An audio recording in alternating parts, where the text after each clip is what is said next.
Garuda Kitchen World exclusive stainless steel సామాన్లు wholesale and retail Aziz Plaza in Hyderabad. నమస్తే సుమన్ టీవీకి స్వాగతం.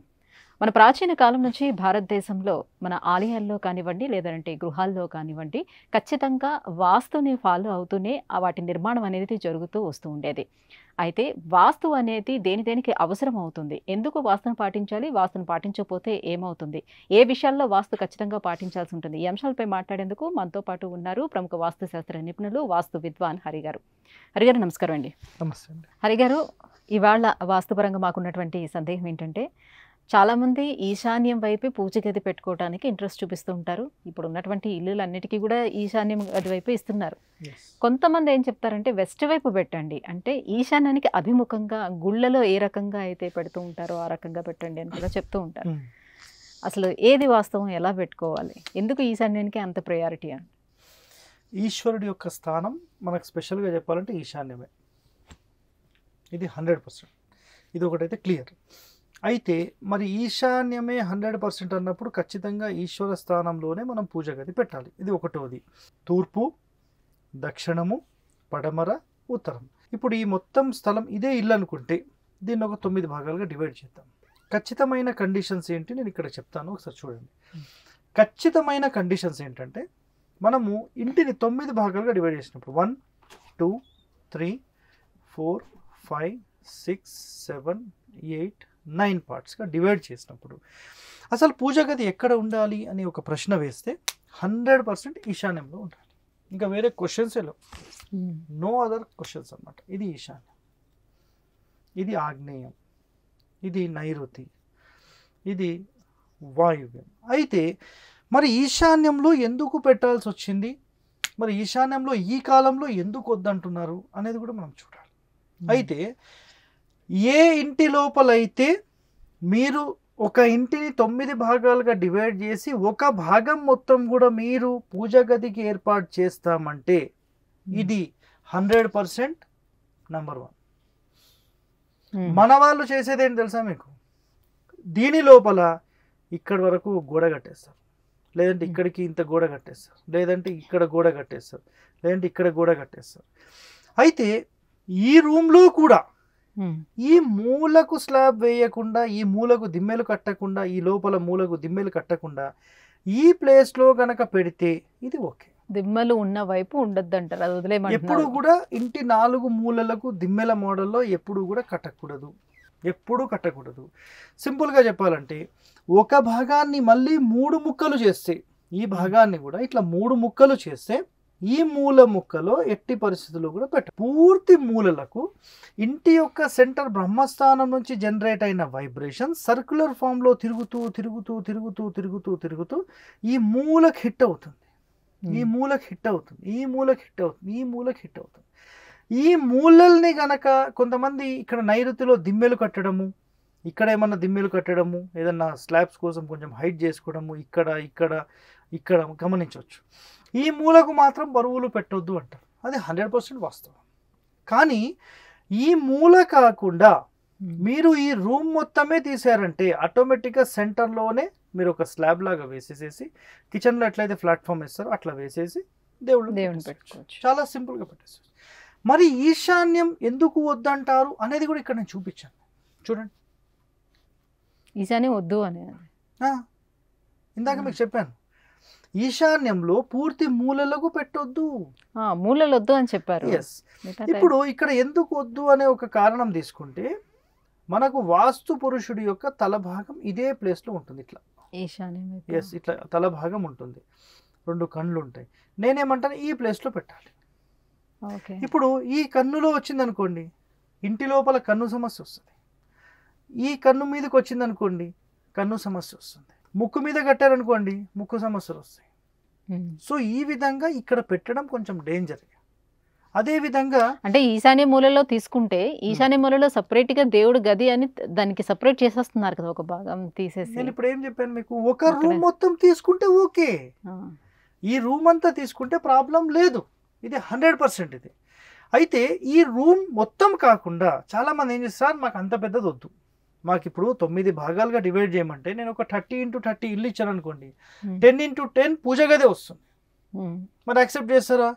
చేయరు. మాకు అంత పెద్దది వద్దు సార్, మాకు ఓన్లీ 5 కావాలి. ఉమ్. ఇప్పుడు ఉమ్. ఇది ఒక తలకాయ, సింపుల్గా మీకు చెప్తాను నేను, ప్రాక్టికల్గా మాట్లాడదాం, ఎందుకంటే ప్రేక్షకులకు ప్రాక్టికల్ చాలా ఇంపార్టెంట్. ఇది ఒక తలకాయ అయితే ఈ తల భాగంలో నేను ఇక్కడ నుంచి ఇక్కడ గోడ కడతాను. మీకు ఓకేనా? ఇప్పుడు ఓకే కదా, గోడ ఇక్కడ పక్కకు కడుతున్నా, ఇది ఓకేనా? మధ్యలో ఇట్లా కడితే కడతాను. ప్రాబ్లం అవుతుంది. ఇప్పుడు ఇట్లా కడతాను, ఇది ఓకేనా? పోనీ ఈ కన్ను మీద కడతాను, ఓకేనా? ఈ కన్ను మీద కడతాను, ఓకేనా? మీ ఇష్టం వచ్చినట్టుగా మీకు కావాల్సిన విధంగా మీ కొలతలు ఇక్కడ పని చెయ్యవు. ఉమ్. ఇంటిని 9 భాగాలు డివైడ్ చేసి ఒక భాగం మొత్తం తీసుకుంటా, నో ప్రాబ్లం, 100% ఏం కాదు, గ్యారంటీ, రాసి పెట్టుకోండి. ఇది ఒక నియమం. ఇప్పుడు రెండో నియమానికి వస్తాయి. మరి అసలు ఇక్కడ ఈశాన్యం అనేది జలస్థానము, ఈశ్వర స్థానము, ఎప్పుడూ చల్లగా ఉండాలి. ఈశ్వరుడు గంగాదేవిని తన నెత్తి మీద పెట్టుకుంటాడు. సో అది చల్లగా ఉండాల్సిన ప్రదేశంలో అసలు దీపమే వెలిగించకూడదు, మరి స్టవ్వే పెట్టకూడదని మాట్లాడతారు. ఉమ్. దీపం వెలిగించిన డేంజర్ అని మాట్లాడు. మనకు మయాన్ మహర్షి ఉమ్. తను రాసిన సూర్య సిద్ధాంతం ఐంత్రం గ్రంథం దాంట్లో కొన్ని ఇన్ఫర్మేషన్స్ తీసుకుంటే కనుక, కొంత సమాచారం తీసుకుంటే ఖచ్చితంగా వంటగది ఈశాన్యంలోనే ఉండాలని ఉంది. వంటగది ఈశాన్యం. ఖచ్చితంగా 100% అది రూల్ అనమాట. ఖచ్చితంగా ఈశాన్యంలోనే తీసుకోవాలని ఉంది. మరి దాని కండిషన్ ఏంటి? కండిషన్ కావాలి కదా. ఉమ్. సో కండిషన్ అయితే చాలా ఇంపార్టెంట్. ఇప్పుడు ఇక్కడ కండిషన్ మాట్లాడతాను చూడండి. మనం కండిషన్ మాట్లాడితే ఈశాన్యాన్ని మళ్ళీ 3 ముక్కలు ఇటు ఇటు చేస్తే ఈ భాగంలో స్టవ్ పెట్టుకోవడానికి అలో చేశారు. ఉమ్. మరి మూలకు కాకుండా Yes. ఆ మూలకు వదిలేయమన్నారు. మళ్ళీ ఇక్కడెక్కడ లేదు, ఉమ్. ఇక్కడెక్కడ లేదు, ఇక్కడ మాత్రమే తీసుకోవచ్చు అని చెప్పారు. అదేవిధంగా మరి అసలు ఈ స్థానంలో ఈశాన్యంలో ఎందుకు పూజ గదిని పెట్టాల్సి వచ్చింది? ఎప్పుడైనా ఆలోచన చేశారా? మ్యాక్సిమం మీరు చూస్తే సూర్యుడు ఎప్పుడైతే ఉదయిస్తూ ఉంటాడో అదే టైంలో చాలా మంది దీపం వెలిగిస్తారు. చూసారా మీరు? ఉమ్. చూసారా? ఉమ్. ఉదయం 5 నుంచి 6 గంటలకు 7 గంటల మధ్యలో సూర్యుడు ఎక్కడుంటాడు? తూర్పులో ఉంటాడా, ఈశాన్యం వైపు ఉంటాడా? ఈశాన్యం అప్పుడే స్టార్ట్ అయ్యి Yes, వస్తాడు, తర్వాత నెమ్మది yes. ఇలా జరుగుతుంది. సో మొట్టమొదటి దీపం మన ఇంట్లో ఎక్కడ వెలిగించాలి? ఈశాన్యం. ఈశాన్యం. ఒకవేళ మేము పూజ 10 గంటలకు చేస్తాం, అప్పుడు ఎక్కడ వెలిగించాలి? ఈస్ట్ వైపు ఏదో ఎస్. మేము గనక 12 గంటలకు 2 గంటలకు పూజ చేస్తాం, అంతే. మరి ఎవరి- ఈవినింగ్ టైం దీపం పెట్టుకుంటారు కదా, అప్పుడు వెస్ట్ లో పెట్టుకోవాలి. అంటే దేవుడి గది 2 వైపులు ఉండాలి.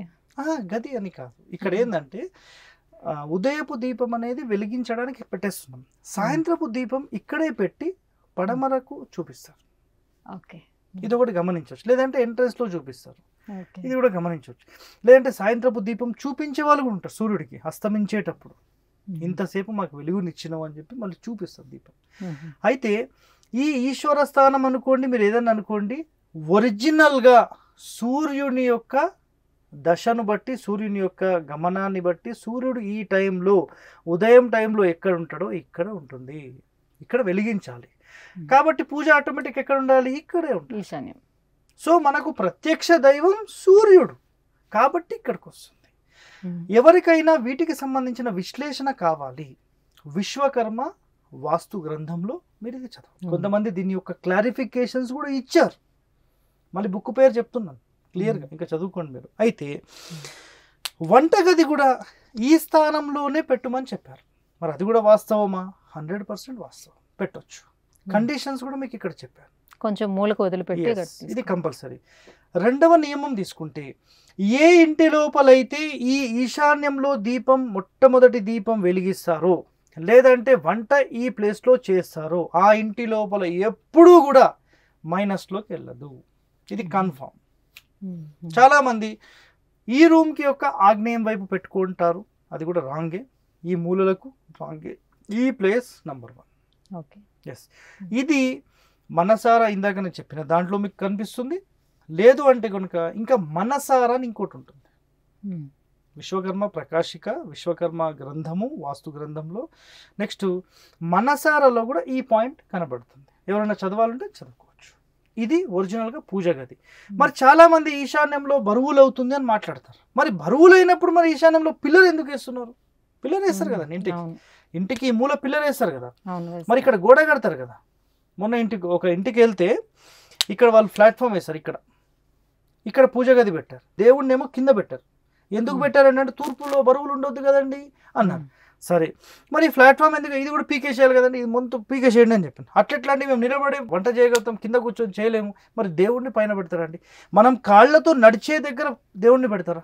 మీరు ఆలోచన సింపుల్, మీరు చెప్పండి, పెట్టొచ్చా? ఎంతో కొంత హైట్ తీసుకుంటారు, ప్లాట్ఫామ్ చాలా చాలా ఇంపార్టెంట్ పాయింట్ ఇప్పుడు చెప్తాను. ఇంటి ప్రధాన వ్యక్తి యొక్క నాభి స్థానానికి ఎత్తులో దేవుళ్ళు ఉండాలి, వాళ్ళ ప్రతిమలు పెట్టాలి, వాళ్ళ ఫొటోస్, మీరు మూర్తులు పెడతారా ఏం పెడతారా పెట్టుకోండి.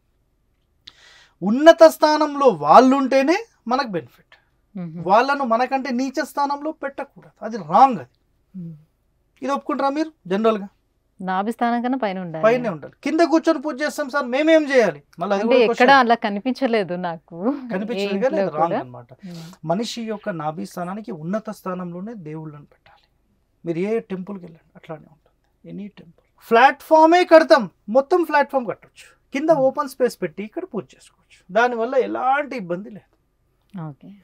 సో ఇక్కడ పూజ గది పెట్టడం వల్ల ప్రధాన వ్యక్తికి లేదంటే ప్రధాన కొడుకుకి, మొదటి కొడుకుకి చాలా ఇబ్బంది కలుగుతుంది అని మాట్లాడారు కదా, అట్లాంటి ఎన్నో ఇండ్లు నేను చూశాను, ఎవరికి ఏమీ కాలేదు.